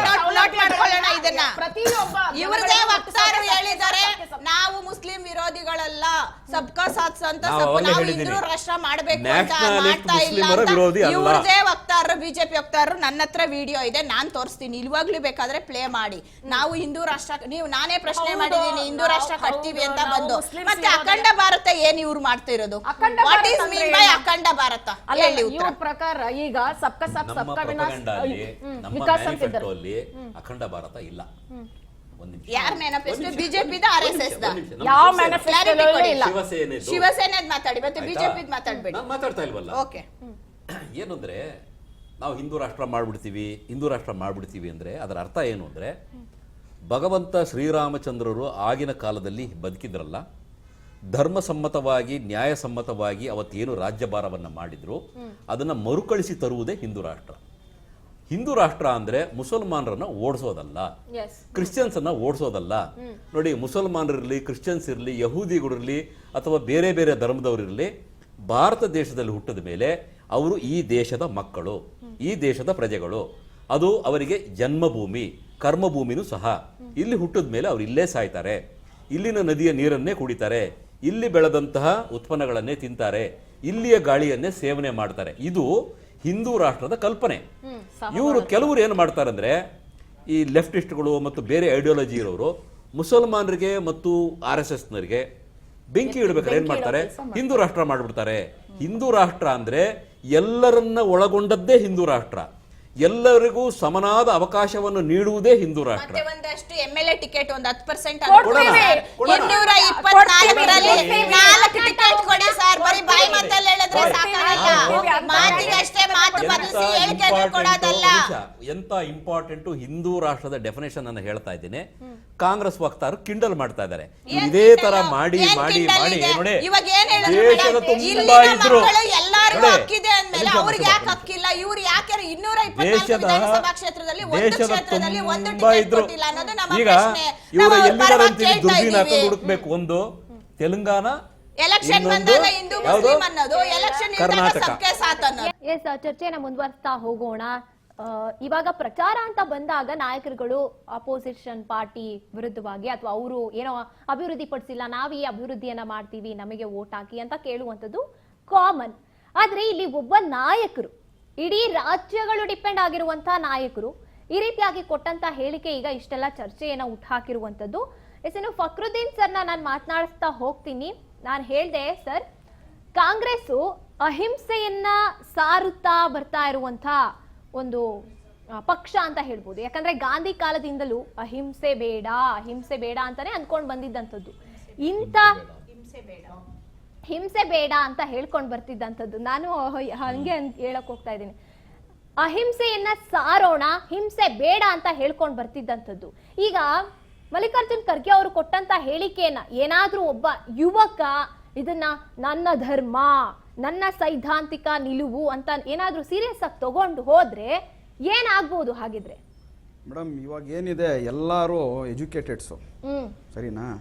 ಯಾರೋ ಏನೋ ಹೇಳಿದ್ರ ಅಂತ ಯಾರು ಹೋಗಲ್ಲ. ಪ್ಲಸ್ ಇನ್ನೊಂದು ಎಲ್ಲ ಒಂದು ಪ್ರತಿಯೊಂದು ವಾಕ್ಯಕ್ಕೂ ಅರ್ಥ ಮಾಡಿಕೊಳ್ಳುವ ರೀತಿ. ಹಾಫ್ ಗ್ಲಾಸ್ ಆಫ್ ವಾಟರ್ ಅನ್ಬೋದು, half empty glass of water ಅಂತಾನು ಹೇಳ್ಬೋದು, ಫುಲ್ಲು ಅಂತ ಹೇಳ್ಬೋದು, ಹಾಫ್ ಎಂಟಿ. ಅದು ನಾವು ಹೇಗೆ ತಗೊಳ್ತೀವಿ ಅನ್ನೋದು ನಾನು ಅವಾಗಲೇ ಹೇಳಿದೆ. ಏನಂದ್ರೆ RSS ಮತ್ತು BJP ಯಾವ ಕೆಲಸವನ್ನು ಈ ದೇಶದಲ್ಲಿ ಮಾಡ್ತಾ ಇದೆ, ಅವ್ರ ಬಂಡವಾಳನೇ ಏನಂದರೆ ಮುಸ್ಲಿಮ್ಸ್ನ ವಿರೋಧಿಸೋದು, ಅವ್ರ ಬಗ್ಗೆ ಹೇಳಿಕೆ ಕೊಡೋದು, ವಿಷವನ್ನು ಬೀಳೋದು. ಅದು ಮುಸಲ್ಮಾನರಂತಾನೆ ಅಲ್ಲ, ದಲಿತರ ಅಗೇನ್ಸ್ಟು ಇದೆ, ಮತ್ತು ಏನು ನಮ್ಮ ಅಲ್ಪಸಂಖ್ಯಾತರ ವಿರೋಧ ಇದೆ, ಮತ್ತು ಬುಲ್ಡೋಸರ್ ರಾಜಕಾರಣಗಳಿದೆ. ಇದೆಲ್ಲ ಮಾಡುವ ಮುಖಾಂತರನೇ ಅವ್ರ ಅಧಿಕಾರದಲ್ಲಿರೋದು. ಈ ದೇಶದಲ್ಲಿ ಮುಸಲ್ಮಾನರಿಗೆ ಕಾಂಗ್ರೆಸ್ನ ಅವಶ್ಯಕತೆ ಇದೆಯೋ ಇಲ್ಲೋ, BJPಗಂತೂ ಮುಸಲ್ಮಾನರ ಅವಶ್ಯಕತೆ ಕಡಾಖಂಡಿತವಾಗಿದೆ. ಯಾಕೆ ಅಂದ್ರೆ ಅವ್ರು ಬೈದಿಲ್ಲ ಅಂದ್ರೆ ಅಧಿಕಾರ ಬರಲ್ಲ. ಹಾಗಾಗಿ ಖರ್ಗೆ ಅವರು ಹೇಳ್ದಂಗೆ, ನಾನು ಅವಾಗಲೇ ಏನು ಹೇಳಿದೆ, ಈ RSS BJP ಮನಸ್ಥಿತಿಯನ್ನು ಒಡಿಬೇಕು, ಆ ವಿಷ ಏನು ಅವ್ರು ಬೀರ್ತಾ ಇದ್ದಾರೆ ಅದನ್ನ ಉಡಿಬೇಕು ಎಂಬ ಒಂದು ಮಾತನ್ನು ಅವ್ರು ಹೇಳಿದ್ದಾರೆ. ಅದು ಹೇಳುವ ಮುಖಾಂತರ ಸ್ವಲ್ಪ ವರ್ಡ್ಸ್ ಏನು ಚೇಂಜ್ ಆಗಿರ್ಬೋದು, ಬಟ್ ಅದು ಮನಸ್ಥಿತಿ ಇಷ್ಟೇ. RSS BJPಯ ಮನಸ್ಥಿತಿಯನ್ನು ಉಡಿಬೇಕು ಅನ್ನೋದು ಅವ್ರು ಹೇಳ್ತವ್ರು ಅಷ್ಟೇ. ಅದು ಎಲ್ಲರೂ ಅರ್ಥ ಆಗಿದೆ, ಎಲ್ಲರಿಗೂ ಅರ್ಥ ಆಗಿದೆಯಾ? ಅರ್ಥ ಆಗಿದ್ದಿದ್ರೆ ಮತ್ತೆ ಇವ್ರು ಯಾಕೆ ವಿರೋಧಿಸ್ತಾ ಇದ್ರು ಸರ್? ಇವರು ಹಂಗೆ ಅನ್ಕೊಂಬೋದಿತ್ತಲ್ವಾ ಮೇಡಮ್? ಅವ್ರ ಕೆಲಸನೇ ವಿರೋಧ ಮಾಡೋದು ಮೇಡಮ್. ಏನಾದ್ರೂ ಇದುವರೆಗೆ ಕಾಂಗ್ರೆಸ್ ಯಾವ್ದಾದ್ರು ಇರ್ಲಿ, ಇಲ್ಲ ಯಾರಾದ್ರೂ ಒಳ್ಳೆ ಕೆಲಸ ಮಾಡಿರೋದು ಯಾವಾಗಾದ್ರೂ BJP ಅದನ್ನ ಸಾಥ್ ಕೊಟ್ಟಿದ್ಯಾ? ಖಂಡಿತ ಕೊಟ್ಟಿದೆ. 100 ಎಕ್ಸಾಂಪಲ್ಸ್ ಹೇಳಬಲ್ಲೆ ನಾನು. ಯಾರಿದು ಬಿಜೆಪಿ ವಕ್ತಾರರ ಮಾತಾಡ್ತಿರೋದು? ಹೌದು, ಬಿಜೆಪಿ ವಕ್ತಾರರ? ನಾನು NDA ವಕ್ತಾರ, ಶಿವಸೇನೆ ಮತ್ತು ಬಿಜೆಪಿ ಬಿಡಿ, ಎರಡು ಒಟ್ಟಿಗೆ ಇದ್ದೀವಿ. ನಾನು ಬಿಜೆಪಿ ಅವರು ಮಾತಾಡ್ತಿದ್ದೀನಿ. ಬಿಜೆಪಿ ಅವರು ಉತ್ತರ ಕೊಡ್ಲಿ. ಬಿಜೆಪಿ ಅವರು ಉತ್ತರ ಕೊಡ್ಲಿ. ಕೊಟ್ಟಿದಾರಲ್ಲ ಖರ್ಗೆ ಅವರು. OLX ಬಿಟ್ಬಿಡಿ. OLX ಮಾಡಿರೋದು ಒಂದೇ ಬಿಜೆಪಿ, ಮಾರ್ಬಿಡೋದು ಒಂದೇ ಮಾಡಿರೋದು. ಖಾಸಗೀಕರಣ ಮಾಡೋದು ಆ ಟೈಮಲ್ಲಿ ರಾಷ್ಟ್ರೀಕರಣ ನಡೀತಾ ಇತ್ತು. ನಿಮ್ಮ ಕಾಂಗ್ರೆಸ್ ಪಕ್ಷದವರು ಮತ್ತೆ ನಿಮ್ಮ ತಪ್ಪು ತಿಳುವಳಿಕೆ ಅಷ್ಟೇ. ಕಾಂಗ್ರೆಸ್ ಖರ್ಗೆ ಅವರು ಕೊಟ್ಟಿರೋ ಸ್ಟೇಟ್ಮೆಂಟ್ ಎಲೆಕ್ಷನ್ ಕಂಡೀಷನ್ ಗೆ ವಿರೋಧವಾಗಿರೋದು. ಈ ಒಂದು ಎಲೆಕ್ಷನ್ ಆಗ್ಬೇಕಾದ್ರೆ ಚುನಾವಣೆ ಆಯೋಗ ಕೆಲವು ಕಂಡೀಷನ್ ಹಾಕಿರ್ತಾರೆ. ಆ ಆಯೋಗದ ವಿರುದ್ಧವಾಗಿ ಅದ್ರ ವಿರುದ್ಧವಾಗಿ ಒಂದು ಎಲೆಕ್ಷನ್ ಟೈಮ್ ಅಲ್ಲಿ ನಿಮ್ಮ ಇದು ಪ್ರಣಾಳಿಕೆಯನ್ನ ಕೊಡಿ. ನೀವ್ ಏನ್ ಅಭಿವೃದ್ಧಿ ಮಾಡ್ತೀರಾ, ಜನಗಳಿಗೆ ಯಾವ ಏನಂದ್ರೆ ಕೊಡುಗೆ ಕೊಡ್ತೀರಾ, ಕೊಡೋದ್ ಬಿಟ್ಟು ನೀವು ಹಿಂದೂ ಮುಸ್ಲಿಮ್ಸ್ ಅವ್ರನ್ನ ಹೊಡೆದಾಕಿ ಬಡ್ದಾಕಿ ಅಂತ ಹೇಳಿ ಪ್ರವೋಕ್ ಮಾಡಿ ಚುನಾವಣಾ ಬಿಜೆಪಿ ಅವರು ಹೇಳೋದು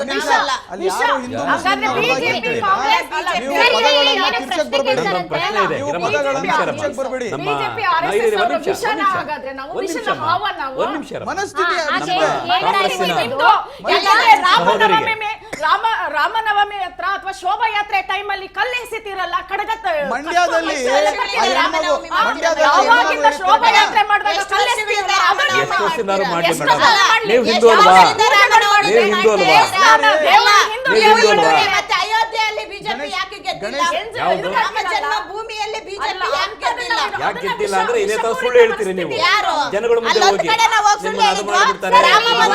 ಅಯೋಧ್ಯೆಯಲ್ಲಿ ಮಾತ್ರ ನಾವು ಹೋಗಿ ಸುಳ್ಳು ಹೇಳಿದ್ವಿ.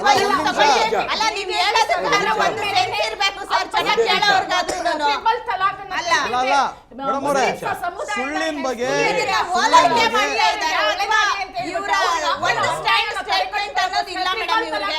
ನೋಡಿ ಇವ್ರು ಏನ್ ಹೇಳ್ತಿದ್ದಾರೆ, ಅಯೋಧ್ಯೆಯಲ್ಲಿ ನೀವು ಯಾಕೆ ಗೆದ್ದಿಲ್ಲ ಅಂದ್ರೆ ನಾವು ಅಲ್ಲೋಗಿ ಸುಳ್ಳು ಹೇಳಿದ್ವಿ. ಬಿಜೆಪಿ ಅಂತೂ ಮಾತಾಡೋದೇ ಬೇಡ. ಈ ದೇಶದಲ್ಲಿ ಅತಿಯಾದ ಸುಳ್ಳಿನ ಸರ್ಟಿಫಿಕೇಟ್ ಯಾರಾದ್ರೂ ಕೊಡ್ಬೇಕಂದ್ರೆ ನರೇಂದ್ರ ಮೋದಿ ಮತ್ತು ಅವರ ಸರ್ಕಾರ ಕೊಡ್ಬೇಕಷ್ಟೇ. ಸುಳ್ಳು ಜನ್ಮದಿಂದ ಜನ್ಮ ಆಗಿದೆ ಅಲ್ಲಿಂದ. ನೀವು ಸುಳ್ಳಿನ ಬಗ್ಗೆ ಮಾತಾಡೋದು. ಇವರು ಅಯೋಧ್ಯೆ ಬಗ್ಗೆ ಹೇಳಿದ್ರು. ಕಾಂಗ್ರೆಸ್ ಪಕ್ಷಕ್ಕೆ ನಿದ್ದೆಯಲ್ಲೂ ಸಹ ಅಯೋಧ್ಯೆ ಮತ್ತು ಶ್ರೀರಾಮಚಂದ್ರನ ಬಗ್ಗೆ ಮಾತಾಡೋದಕ್ಕೆ ಯೋಗ್ಯತೆ ಇಲ್ಲ. ಒಂದ್ ನಿಮಿಷ, ಯಾಕೆ ಅಂದ್ರೆ ಒಂದ್ ನಿಮಿಷ ನಾನು ಮಾತಾಡೋದು. ಒಂದ್ ನಿಮಿಷ ಇರೋ, ನಿಮ್ಗೆ ಅದು ಇಂಪಾರ್ಟೆಂಟ್ ಇಲ್ಲ. ನೀವು ಹಿಂದೂ ಅಲ್ವಾ? ನೀನ್ ಹಿಂದೂ ಅಲ್ವಲ್ಲಮ್ಮ? ನೀನ್ ಹಿಂದೂನಾ ಅಲ್ವಾ? ನೀನ್ ಹಿಂದೂನಾ ಇಲ್ವಾ? ಬೇಕಾಗಿಲ್ಲ. ಬೇಕಿಲ್ಲ ಅಂದ್ರೆ ನೀನ್ ಹಿಂದೂ ಅಲ್ಲ ಹಂಗಂದ್ರೆ. ನೀನ್ ಹಿಂದೂ ಅಲ್ಲ ಹಂಗಂದ್ರೆ.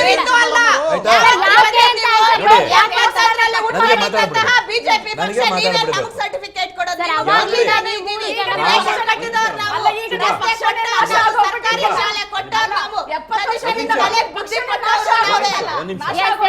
ಶ್ರೀರಾಮಚಂದ್ರ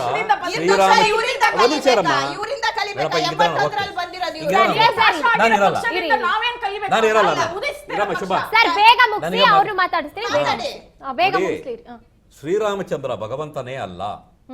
ರಾಮಾಯಣ ಅನ್ನೋದು ನಡೆದೇ ಇಲ್ಲ. ರಾಮ ಅನ್ನೋದು ಕಾಲ್ಪನಿಕ.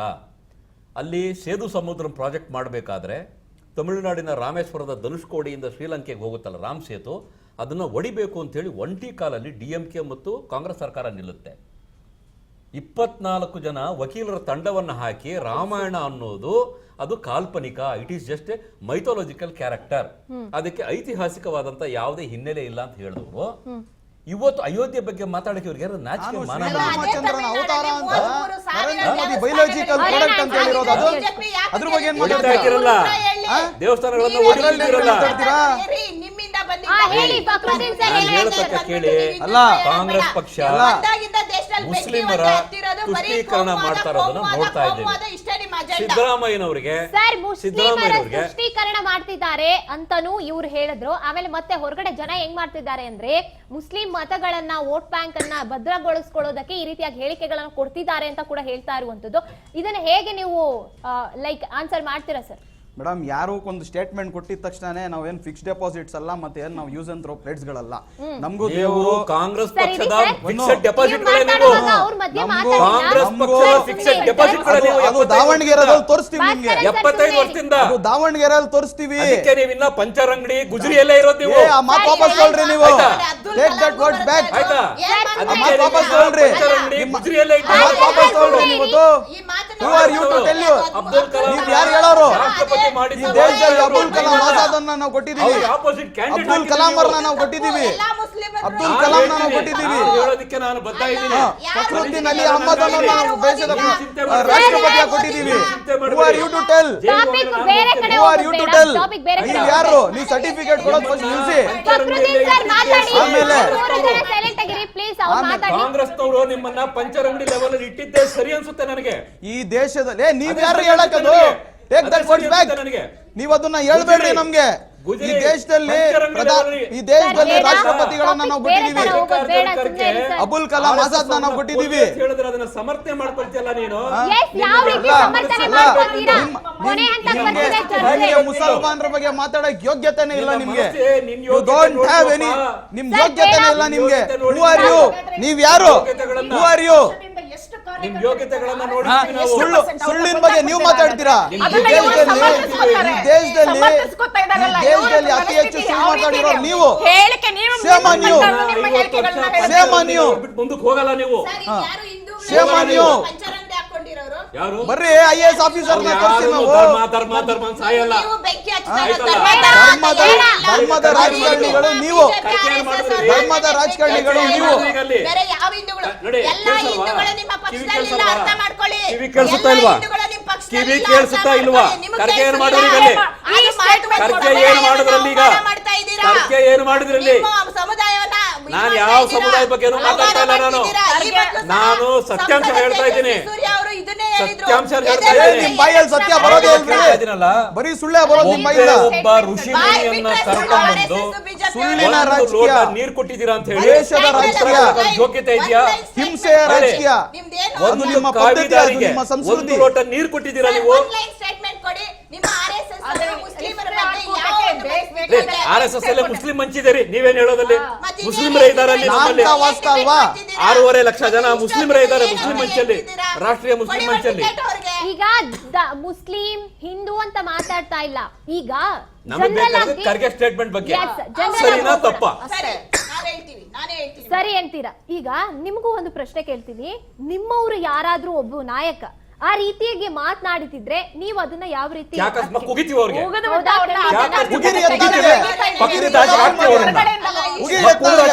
ಪ್ರತಾಪ್ ಸಿಂಹ ಅವ್ರಿಗೆ ಕುಗಿತೀವಿ ಅವ್ರಿಗೆ.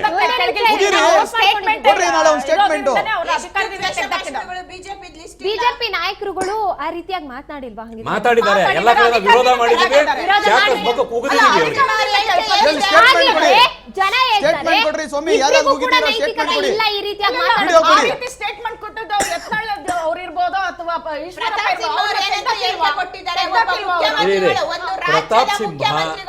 ಪ್ರತಾಪ್ ಸಿಂಹ ಯಾರು ಆ ರೀತಿಯ ಕೊಡಲ್ಲ ಕೊಡಲ್ಲ ಅವರು.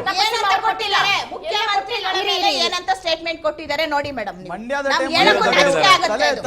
ಸ್ಟೇಟ್ಮೆಂಟ್ ಕೊಟ್ಟಿಲ್ವಾ? ಮಂಡ್ಯದ ಗಲಭೆ ಟೈಮಲ್ಲಿ ತಲೆ ಹೊಡೆಯೋ ಸ್ಟೇಟ್ಮೆಂಟ್ ಕೊಟ್ಟಿಲ್ವಾ? ನರಹಂತಕ ಅಂತ ಹೇಳ್ಕೊಟ್ಟಿದ್ದೀರಾ, ಭಯೋತ್ಪಾದಕ ಅಂತ ಹೇಳ್ಕೊಟ್ಟಿದ್ದೀರಾ. ಅವ್ರ ಬಾಯಲ್ಲಿ ಬರೋದೇ ಅದು. ಹಿಂದೂ ಮುಸಲ್ಮಾನ ಭಯೋತ್ಪಾದಕ ಇದೇ ಬರೋದು ಅವ್ರದ್ದು. ಅವ್ರ ಬಂಡವಾಳನೇ ಅಷ್ಟೇ. ನನಗೆ ಅವರಿಗೆ ಮುಸ್ಲಿಮರಿಗೆ ರಾಜಕಾರಣನೇ ಇಲ್ಲ ಬಿಜೆಪಿ ಅವರಿಗೆ. ನೋಡಿ ಒಂದ್ ನಿಮಿಷ. ಈಗ ಒಂದ್ ನಿಮಿಷ ಶುಭಾರೆ ಒಂದ್ ನಿಮಿಷ ನೋಡಿ. ಈ ರೀತಿ ಬರೀ ಒಬ್ಬ ವ್ಯಕ್ತಿಯನ್ನು ಅಥವಾ ಒಂದು ಸಮುದಾಯವನ್ನು ಒಂದು ಸಿದ್ಧಾಂತವನ್ನ ಬೈಯೋದ್ರಿಂದ ಅಧಿಕಾರ ಬರೋದಿಲ್ಲ. ಒಂದ್ ನಿಮಿಷ ಅದಕ್ಕೆ ಉತ್ತರ ಕೊಡ್ತಾ ಇದ್ದೀನಿ. ಈಗ ನರೇಂದ್ರ ಮೋದಿ ಅವರು ಒಂದ್ ನಿಮಿಷ ನರೇಂದ್ರ ಮೋದಿ ಅವರು 2014ರಲ್ಲಿ ಮೊದಲನೇ ಸಾರಿ ಎಲೆಕ್ಷನ್ ನಿಂತಾಗ ಈ ಮಣಿಶಂಕರ್ ಅಯ್ಯರ್ ಏನು ಮಾಡಿದ್ರು, ಇವರ ಪಕ್ಷದ ಸ್ಪೋಕ್ಸ್ ಪರ್ಸನ್, ಇವರಿಗೆ ಟೀ ಮಾರೋದೊಂದು ಬಿಟ್ಟು ಬೇರೆ ಯಾವ ಕೆಲಸಕ್ಕೂ ಲಾಯಕ್ಕಿಲ್ಲ ಅಂತ ಹೇಳಿದರು. ಅವರೇನು ಮಾಡಿದ್ರು, ಚಾಯ್ ಪೇ ಚರ್ಚಾ ಅಂತ ಮಾಡಿ ದೇಶದಲ್ಲಿರುವ ಎಲ್ಲ ಟೀ ಮಾರೋರನ್ನ ಒಂದೇ ಪ್ಲಾಟ್ಫಾರ್ಮ್ಗೆ ತೊಗೊಂಬಂದು ಎಲೆಕ್ಷನ್ ಗೆದ್ದು ಬಂದರು. ಇನ್ನೊಂದ್ಸರಿ ಗುಜರಾತ್ ಎಲೆಕ್ಷನ್ ಅಲ್ಲಿ ಕಾಂಗ್ರೆಸ್ ಮತ್ತು ಬಿಜೆಪಿ 50-50 ಆಗೋಗಿತ್ತು. ಕಾಂಗ್ರೆಸ್ಸೇ ಅಧಿಕಾರಕ್ಕೆ ಬಂದುಬಿಡುತ್ತೇನೋ ಅನ್ನೋ ಮಟ್ಟದಲ್ಲಿ ಇದೇ ಮಣಿಶಂಕರ್ ಅಯ್ಯರು ನರೇಂದ್ರ ಮೋದಿ ಒಬ್ಬ ನೀಚ ಅಂತ ಹೇಳಿದರು. ನರೇಂದ್ರ ಮೋದಿ ಅವರು ಏನು ಮಾಡಿದ್ರು ನೋಡಿದ್ರ ಗುಜರಾತಿಗಳೇ, ಒಬ್ಬ ಗುಜರಾತಿಯನ್ನ ಮಣಿಶಂಕರ್ ಅಯ್ಯರು ನೀಚ ಅಂತ ಹೇಳ್ದ ಅಂತೇಳಿ ಮತ್ತೆ ಅವರು ಎಲೆಕ್ಷನ್ ಗೆದ್ದು ಬಂದರು. ಅವ್ರಿಗೆ ಅವ್ರ ಮೇಲೆ ಪಾಯ್ಸನ್ ಹಾಕಿದ್ರು ಅದನ್ನ ಅವರು ಅಮೃತವಾಗಿ ಶಕ್ತಿ ಇದೆ ಅವರಿಗೆ. ನಾವು ಹೇಳೋದೇನೆಂದ್ರೆ, ನೀವು ಎಲೆಕ್ಷನ್ಗೆ ಹೋಗ್ಬೇಕಾದ್ರೆ ಅದಕ್ಕೊಂದು ನೀತಿ, ನಿಯಮ, ಧರ್ಮ, ಕರ್ಮ ಅಂತಿರುತ್ತೆ. ಆ ಬೇಸ್ ಮೇಲೆ ನೀವು ಎಲೆಕ್ಷನ್ಗೆ ಬನ್ನಿ. ಈಗ RSS ಅವರು ಬಂದರೆ ನೀವು ನಮಾಜ್ ಬಿಟ್ಟು ಬಂದ್ಬಿಡಿ. ಪಾಪ ಅವರು ಪುಣ್ಯಾತ್ಮ, ಇಸ್ಲಾಮನ್ನು ಸ್ಥಾಪನೆ ಮಾಡಿದಂತಹ ಮೊಹಮ್ಮದ್ ಪ್ರಾಫೆಟ್ ಸಲ್ಲಲ್ಲಾಹು ಇಲಾಹಿ ವಸಲ್ಲಂ ಅವರು ಮಾಡಿದಂಥ ಟೀಚಿಂಗ್ಸೇ ಬೇರೆ, ಅವರು ಮನುಕುಲಕ್ಕೆ ಕೊಟ್ಟಂತ ಮೆಸೇಜಸ್ಸೇ ಬೇರೆ. ಅದನ್ನ ಇವರು ಮಿಸ್ಇಂಟರ್ಪ್ರಿಟ್ ಮಾಡಿ ಯಾವಾಗೂ ಹಿಂದೂ ಮುಸ್ಲಿಂ ಜಗಳ, ಯಾವಾಗೂ ಹಿಂದೂ ಮುಸ್ಲಿಂ ಜಗಳ. ಈಗ ಬೇರೆ ಯಾವುದಾದ್ರೆ BJP ನಾಯಕರು ಅಥವಾ ಶಿವಸೇನೆಯ ನಾಯಕರು ಅಥವಾ ಯಾವುದೋ ಹಿಂದುತ್ವ ಪಕ್ಷದವರು ಭಗವಂತ ಶ್ರೀಕೃಷ್ಣ ಪರಮಾತ್ಮ ಭಗವದ್ಗೀತೆಯಲ್ಲಿ ಈ ರೀತಿ ಹೇಳಿದ್ದಾನೆ, ನೀವು ಕಾಂಗ್ರೆಸ್ ಅವ್ರನ್ನ ಹೊಡೀರಿ ಅಂತ ಯಾರು ಹೇಳಿದ್ದಾರ? ನರೇಂದ್ರ ಮೋದಿ ಇದನ್ನ ಒಂದು ನಿಮಿಷ ನಾನು ಮಾತಾಡಬೇಕಾದ್ರೆ ಮಾತಾಡಬೇಡಿ ಪ್ಲೀಸ್. ನಾನು ಐ ಆಮ್ ಫಾರ್ ಹ್ಯುಮ್ಯಾನಿಟಿ. ನಾನು ಕಾಂಗ್ರೆಸ್ಗೆ BJPಗೆ ನನ್ನ ಪಕ್ಷಕ್ಕೂ ಅಷ್ಟೇ ಸಿದ್ಧಾಂತವನ್ನು ಮೀರಿ ಹೋದರೆ ನನ್ನ ಪಕ್ಷವನ್ನು ನಾನು ಬಿಟ್ಟು ಹೊರಗೆ ಬರ್ತೇನೆ. ನನಗೆ ಸಿದ್ಧಾಂತ ಬೇಕು, ಐ ವಾಂಟ್ ಹ್ಯುಮ್ಯಾನಿಟಿ. ದೇಶದಲ್ಲಿರುವ 140 ಜನನು ಇಲ್ಲಿನ ಪ್ರಜೆಗಳು, ಇಲ್ಲಿಯ ಮಕ್ಕಳೇ. ಮುಸ್ಲಿಂ ಶತ್ರು ಅಷ್ಟೇ, ಹಿಂದೂ ಶತ್ರು ಅಷ್ಟೇ. ಅಯ್ಯೋ ಆ ತರ 1000 ಇದೆ ಮೇಡಮ್. ಇವ್ರ ಪಕ್ಷದವರು ನಿಮ್ ಪ್ರದೀಪ್ ಈಶ್ವರು ಇದಕ್ಕಿನ್ನ 1000 ಮಾತಾಡ್ತಾರೆ, ಆಯ್ತಾ? ಇದಕ್ಕಿನ್ನ ನೋಡಿ ಒಂದ್ ನಿಮಿಷ ಪ್ರತಾಪ್ ಸಿಂಹ ರೋಡಲ್ಲ, ಅವರು 2 ಟೈಮ್ MP ಆಗಿದ್ರು, ಅವರು 2 ಟೈಮ್ MP ಆಗಿದ್ರು. ಅಲ್ಲ ಮಾಡಿ ಅದೇನು ಕೆಲಸ ಬರಲ್ಲ. ಅಲ್ಲ ನೀವ್ ಹಂಗಿದ್ರೆ ಓಕೆ, ನಿಮ್ಮವರು ಹೇಳಿಕೆ ಕೊಟ್ಟಿರುವಂತದ್ದು ನಾನು ಹೇಳದ್ ಯಾರು ಹೇಳಿದ್ರು ನಾವು ಸಮರ್ಥನೆ ಮಾಡುವುದಿಲ್ಲ. ಒಂದ್ ನಿಮಿಷ ನಾನು ಮಾತಾಡ್ಬಿಡ್ತೀನಿ, ಆಮೇಲೆ ನೀನ್ ಮಾತಾಡ್ತೀನಿ. ಈಗ ನಮ್ಮಲ್ಲಿ ಈ ರೀತಿಯಾದಂತ ಸ್ಟೇಟ್ಮೆಂಟ್ ಗಳನ್ನ ಯಾರಾದ್ರೆ ಕೊಟ್ರೆ ನಾವು ವಿರೋಧ ಮಾಡ್ತೇವೆ. ಪಕ್ಷದಿಂದ ಇವಾಗಲೇ ಮಾಡಿ ಸರ್, ಇವಾಗಲೇ ಡೂ ಇಟ್ ರೈಟ್. ಉಚ್ಚಾಟನೆ ಮಾಡಂತ ತಪ್ಪೇನು ಮಾಡಿಲ್ಲ ಅವರು. ಇವಾಗ ವಿರೋಧ ಮಾಡಿ, ಆಯ್ತಾ? ಪ್ರತಾಪ್ ಅವರು ಇವಾಗ ವಿರೋಧ ಮಾಡಿ. ಕಾಂಗ್ರೆಸ್ ಪಕ್ಷಕ್ಕೆ ಮತ್ತು ಬಲಪಂಥೀಯ ಪಕ್ಷಕ್ಕೆ ಇಷ್ಟೇ ವ್ಯತ್ಯಾಸ. ನಮ್ಮಲ್ಲಿ ಯಾರಾದ್ರೆ ನಾಯಕ ತಪ್ಪು ಮಾಡಿದ್ರೆ ಅವರು ನಮ್ಮಲ್ಲಿ ದುರಿನರೇ ಹೇಳ್ಬಿಡ್ತಾರೆ ಮೀಡಿಯಾನ ಕರೆಸಿ, ಅವ್ರ ಹೇಳಿಕೆಗೂ ನಮಗೂ ಸಂಬಂಧ ಇಲ್ಲ, ಅದು ಅವ್ರ ವೈಯಕ್ತಿಕ ಸ್ಟೇಟ್ಮೆಂಟು, ಈ ರೀತಿ ಅದು ತಪ್ಪು ಅಂತ ಹೇಳಿ. ಆದ್ರೆ ಅಫಿಷಿಯಲ್ ಆಗಿ ಇಲ್ಲಿ ಬಂದಂತ ಕಾಂಗ್ರೆಸ್ನ ನಮ್ಮ ಕಾರ್ಯಕರ್ತೆ ನನ್ನ ಸಹೋದರಿ ಖರ್ಗೆ ಅವರು ಮಾತಾಡೋದು ಸರಿ ಅಂತಾರೆ. ಅಂದ್ರೆ RSS ಅವರು ಪಥಸಂಚಲನ ಹೋಗ್ಬೇಕಾದ್ರೆ ಮುಸ್ಲಿಮ್ರು ಅವ್ರು ಹಿಡಿದು ತಲ್ವಾರ್ಗಳಲ್ಲಿ ಹೊಡಿಬೇಕಾ, ನೆತ್ತರ್ ಹರಿಬೇಕಾ? Just for the sake of election. Madam ಒಂದ್ ನಿಮಿಷ, ಸರ್ ಹೇಳ್ತಿದ್ರು ಚಾಯ್ ಬಾಲವಾಲಗಳನ್ನೆಲ್ಲ ಕರೆದ್ಬಿಟ್ಟು ಈ ತರ ಇದು ಮಾಡ್ಬಿಟ್ರು ಅಂತ. ಅದೇ ತರ ಅವರು ಎಲ್ಲಾನು ಮಾಧ್ಯಮದವ್ರನ್ನು ಕರೆದು ಒಂದು ಪ್ರೆಸ್ ಮೀಟ್ ಮಾಡ್ಬೋದಲ್ವಾ? ಒಂದನೇದು. ಎರಡನೇದು, ಯಾವುದೋ ಒಂದು ಇವಾಗ ಪಶ್ಚಿಮ ಬಂಗಾಳದಲ್ಲಿ ಈ ಮೊದಲು 5 ವರ್ಷದಿಂದ ಎಲೆಕ್ಷನ್ ನಡೆದಾಗ ಮೋದಿ ಅವರ ವೇಷ ಹೇಗಿತ್ತು ನೋಡಿದೀರಾ ಮೇಡಮ್ ನೀವು? CM ರವೀಂದ್ರನಾಥ ಠಾಗೂರ್ ಅವ್ರ ತರ ಸುತ್ತು ಕ್ಯಾಮ್ರಾಗಳು, ಅದೇ ತರ ಶಾಲು ಹೊಚ್ಕೊಂಡು ಫೋಟೋ ಶೂಟ್ ರಾಜಕಾರಣ ರವೀಂದ್ರನಾಥ ಠಾಗೂರ್ ಅವರ ರೀತಿ ವೇಷನ ಹಾಕೊಂಡು ಎಷ್ಟು ಕಡೆ ಆ ರೀತಿಯ ನಾಟಕ ಆಡಿದ್ದಾರೆ ನರೇಂದ್ರ ಮೋದಿ ಅವರು ಅಂತ ನರೇಂದ್ರ ಮೋದಿ ಅವರು ಯಾವ್ಯಾವ ಎಲೆಕ್ಷನ್ ಬಂದಾಗ ಯಾವ್ಯಾವ ರೀತಿ ನಾಟಕ ಆಡ್ತಾರೆ ಅಥವಾ ವೇಷಭೂಷಣಗಳನ್ನ ಎಲ್ಲರಿಗೂ ಗೊತ್ತಿದೆ. ಎಷ್ಟು ಲಕ್ಷ ಜನಗಳದ್ದು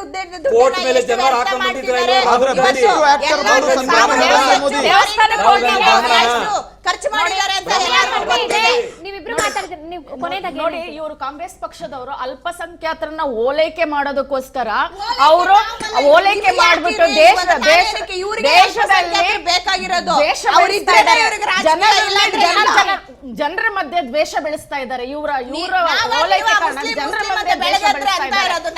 ಏನು ಮುಸ್ಲಿಮ್ಸ್ ಅವ್ರ ಓಲೈಕೆ ಮಾಡ್ಬಿಟ್ಟು ಅವರಿಂದ ಓಟ್ ಬರ್ಬೇಕಂತಿಲ್ಲ, ಅವ್ರನ್ನ ಓಲೈಕೆ ಮಾಡಿದ್ರು ನಮ್ಗೆ ಓಟ್ ಬರಲ್ಲ ಅಂತ ನಮ್ಗೆ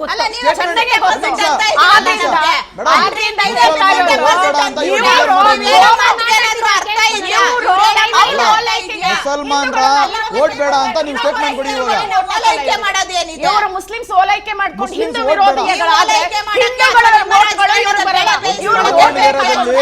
ಬಿಜೆಪಿ ಅವರು ಮುಸಲ್ಮಾನರು ಓಟ್ ಹಾಕ್ಬೇಡಿ ಅಂತ ವಕ್ತಾರರು ಕಾಂಗ್ರೆಸ್ನವರು ಅಲ್ಲ. ಇವ್ರು ಸ್ಟೇಟ್ಮೆಂಟ್ ಕೊಡಿ, ಒಂದ್ ನಿಮಿಷ.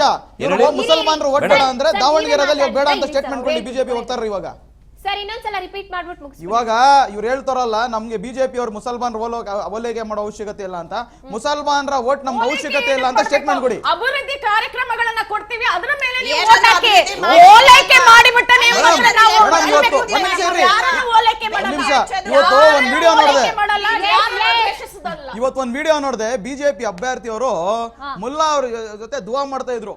ನನಗೆ ಆಶ್ಚರ್ಯ ಆಯ್ತು, ಏನಪ್ಪಾ ಇದು ಪವಾಡ ಆಗ್ಬಿಟ್ಟಿದೆ ಅಂತ. ಇದೆಲ್ಲ ಓಲೈಕೆ ಅಲ್ವಾ?